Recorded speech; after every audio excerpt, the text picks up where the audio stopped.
Unit Pidana Umum Polrestabes Palembang mengidentifikasi pelaku pemalakan wisatawan di atas Jembatan Ampera dari rekaman video yang ramai di media sosial, lalu tersangka pun tertangkap.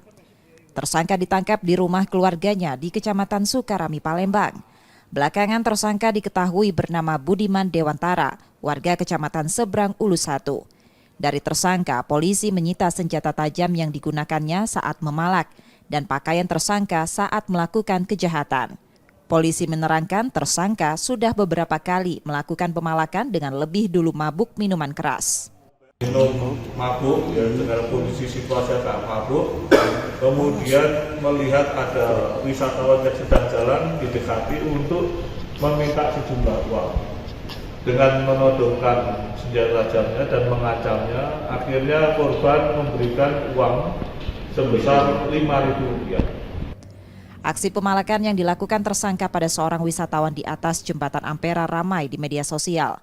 Dalam video itu, pelaku mendekati korban dan mengancam menggunakan senjata tajam. Korban yang ketakutan kemudian memberikan uang kepada pelaku.